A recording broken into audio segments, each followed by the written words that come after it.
प्रणाम दोस्तों, ओम नमः शिवाय। तो स्वागत है आपका फिर से एक नई वीडियो के अंदर। और आज की इस वीडियो में हम चर्चा करेंगे कि ये कुंडलिनी जागरण या जो भी है उसके बाद में जब आदमी इनलाइटन हो जाता है, सो कॉल्ड इनलाइटन हो जाता है, तो इनलाइटन होने के बाद में मतलब कैसे लाइफ रहती है, क्या थॉट प्रोसेस, क्या मतलब चलता है, तो इस बारे में काफ़ी लोगों को जिज्ञासा रहती है। हालांकि क्या होता है वो तो जब उनको खुद अनुभव होगा तभी वो जान पाएंगे, लेकिन ठीक है, चर्चा हो जाती है, शेयरिंग हो जाती है, जिज्ञासा आप लोग पूछते रहते हो, तो उस बारे में मैं अपना बताऊंगा भाई कैसा लगता है, मतलब कैसे मैं कैसे इसको ये चीज़ कैसे कर रहा हूँ। ठीक है, तो अपने अनुभव से और भी बातों से आपको कुछ एक हिंट देने की आपको कोशिश करूंगा। तो हो सकता है कि एक आधे आदमी को ये बात समझ में भी आ जाए। तो ये कुंडलिनी जागरण हुआ, उसके बाद में मैंने ध्यान साधना और पता नहीं क्या क्या वो सब आत्म ज्ञान ब्रह्म ज्ञान और बाबा बन गया और कभी कुछ कर दिया और कभी कुछ कर दिया, ये सारी घटनाएं हो गई। तो उसके बाद में जो आज तक का जो सबसे बड़ा ज्ञान मुझे मिला ये कुंडलिनी जागृत होने के बाद में 6.5-7 साल होने वाले हैं। तो जो सबसे बड़ी जो ज्ञान की बात मैंने जानी है वो मैं आपको बता रहा हूँ कि सबसे बड़ा ज्ञान मुझे ये मिला है कि मैं करता नहीं हूँ। I am not the doer, कि जो भी हो रहा है वो सब अपने आप ही हो रहा है। जैसी जिसकी परिस्थिति होती है, जैसी कंडीशन बनती है, जैसे प्रकृति के अंदर चीज़ें आपस में इंटरेक्शन करती है, तो उस तरह से गतिविधियां आगे अपने आप ही होती चली जाती है। मैं किसी भी कंडीशन में करता नहीं हूँ। और यही एक मुझे लगता है इनलाइटन होने में और न इनलाइटन होने में यही फर्क है कि एक आम आदमी सोचता है कि मैं करता हूँ, मैं मेहनत करूँगा, मैंने ये किया है, मैं ये कर दूंगा, यानी कि उसने अपने आप को जोड़ रखा है शरीर से, मन से, कि मैं ये कर रहा हूँ। और इनलाइटनमेंट का वही तो है ना कि मैं करता नहीं हूँ, सब कुछ अपने आप ही हो रहा है। तो लोग पूछते हैं शक्तियाँ कौन सी आई, सिद्धियाँ कौन सी आई, क्या है क्या नहीं है।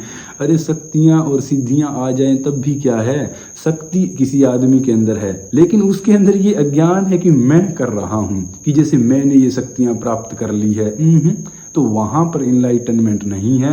वो ये है कि हाँ ठीक है, अब इस शरीर में कुछ शक्ति आ जाए, इस इंसान के पास कुछ शक्ति आ जाए, मन में कुछ शक्ति आ जाए, या ऐसा कुछ भी हो जाए, तो वो आ गई ना, वो प्रकृति ने ऐसा चाहा और प्रकृति में वो ऐसे घटनाएं घटी कि यहाँ आ गया, इससे आगे कुछ और काम हो रहा है, आगे कुछ और होता रहेगा। लेकिन उसमें मैंने अपने आप को बीच में खड़ा कर दिया कि मैंने ये प्राप्त कर लिया है, मैं अब समाज कल्याण कर दूंगा। तो जो मैं जैसे ही जुड़ गया तो वहां पर वो इनलाइटनमेंट नहीं है। तो सबसे बड़ा ज्ञान यही मिला है।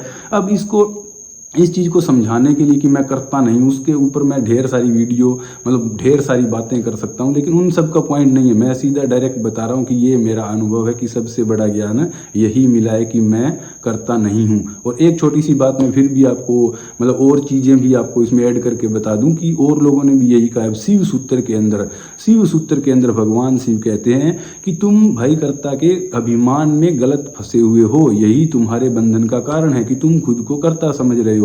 तुम करता कहाँ हो, जन्म तुम्हारी इच्छा से नहीं है, मृत्यु तुम्हारी इच्छा से नहीं है, एक सांस भी तुम्हारी इच्छा से नहीं है, वो भी अपने आप चल रही है। सूरज तुम्हारी इच्छा से नहीं उगता, ये चिपता अपनी मर्जी से है, अपने आप हो रहा है ना। माँ बाप कैसे हैं, कहाँ जन्म लोगे, तुम्हारे हाथ में नहीं है, कौन से स्कूल में पढ़ोगे, तुम्हारे हाथ में नहीं था, कौन से दोस्त मिलेंगे, तो वो सब ऑटोमेटिक नेचर के अंदर होता चला गया ना। अब मैं अपनी ही बात करूं तो मैं पहले ये थोड़ी सोचता था कि मैं ये इस सब में आ जाऊंगा, स्पिरिचुअलिटी, ज्ञान विज्ञान और आत्मज्ञान, नहीं, हो गया अपने आप।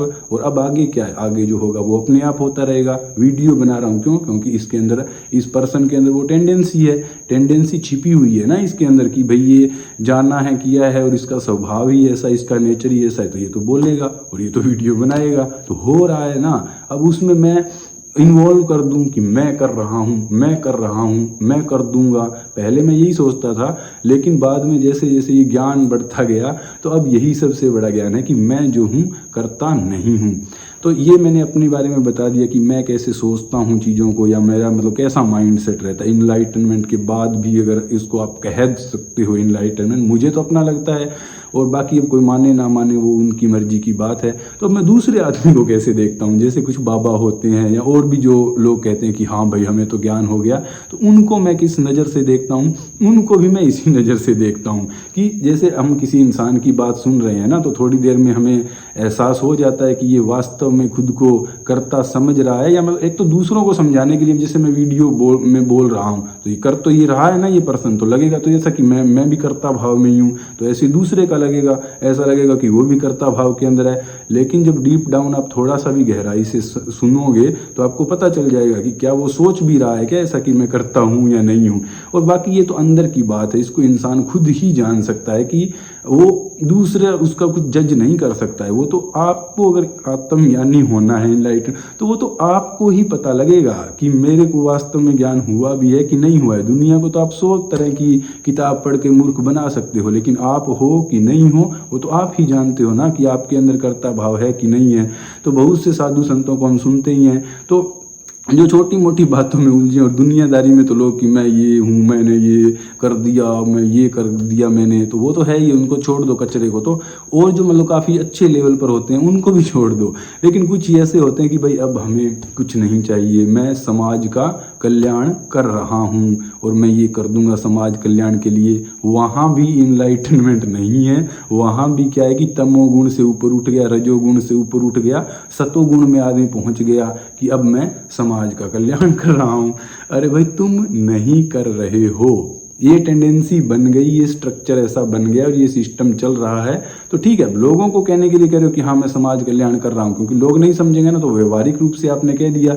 लेकिन अगर आपको अपने अंदर से भी यही लग रहा है कि मैं समाज का कल्याण कर रहा हूँ, तो फिर आप में और आम आदमी में कोई फर्क नहीं है इनलाइटनमेंट के लेवल पर अगर देखा जाए। क्योंकि आम आदमी क्या है, वो भी कर्ता भाव में उलझा हुआ है कि मैं कर रहा हूँ। अब जो लोग स्पिरिचुअल हो गए वो भी कर्ता भाव में हैं कि हम ध्यान कर रहे हैं, हम ये कर रहे हैं, हम साधना कर रहे हैं, मैं साधना कर रहा हूँ। अभी मैं में वो भी उलझा हुआ है ना, और जो उससे भी निकल गया वो कह रहा है कि अब मैं समाज कल्याण कर रहा हूँ। तो क्या है, मैं में अभी वो भी उलझा हुआ है कि मैं समाज का कल्याण कर रहा हूँ। तो देखिए ये सारा मैं का खेल है। तो यही सबसे बड़ा ज्ञान है कि ये जो मैं है इसी को मतलब वो करना होता है कि मैं करता नहीं हूँ। इसके अनेक मैं एग्जाम्पल दे सकता हूँ, लेकिन उसकी अब मैं जरूरत नहीं समझता। तो एक्चुअली में मतलब क्या होता है, ये तो मैंने आपको ज्ञान की बात बता दी। तो एक्चुअली में बात तो ये है, पहले तो ये ज्ञान होना ही जरूरी है। आदमी को ये ज्ञान ही नहीं है कि मैं करता नहीं हूँ, तो ज्ञान हो गया। लेकिन ज्ञान होने के बावजूद भी उस पोजीशन में रहने में, उस पोजीशन में लगातार स्थित रहने में फिर और भी ज़्यादा मतलब हो जाता है। वो फिर वही, उसी से तो संत का अंदाजा लगाया जाता है ना कि कौन कितना उस पोजीशन के अंदर स्थित है।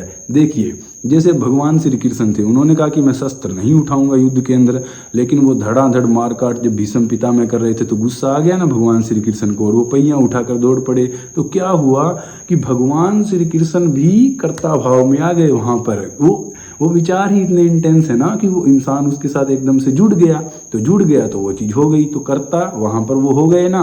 तो क्या हुआ कि जैसे आप मतलब सब देख रहे हो, ठीक है, आप अंदर एक अनुभव करता देख रहे हो, शरीर अपने आप कर रहा है, मन अपने आप कर रहा है, और आपको पता है कि मैं करता नहीं हूँ। लेकिन फिर भी जो ये विचार चारों तरफ घूमते रहते हैं, तो आपका मन, आप उनसे कभी अटैच हो जाते हो एकदम से, फिर डिटैच, फिर अटैच, फिर डिटैच, फिर अटैच, डिटैच, ऐसे मतलब चलता रहता है। तो कौन जो सबसे ज़्यादा डिटैच रह पाएगा वही सबसे बड़ा महापुरुष हो गया ना। जैसे महाराज शिव जी हो गए, तो शिव जी महाराज क्या कर रहे हैं, बस ध्यान में, तो वो अटैच हो ही नहीं रहे हैं। लेकिन फिर भी कामदेव ने जब वो बाण चलाया तो शिव जी को भी इफेक्ट हो गया। महात्मा बुद्ध वो कहते हैं कि मक्खी आई और उन्होंने मक्खी मार दी, तो क्या हुआ कि महात्मा बुद्ध भी अटैच हो गए।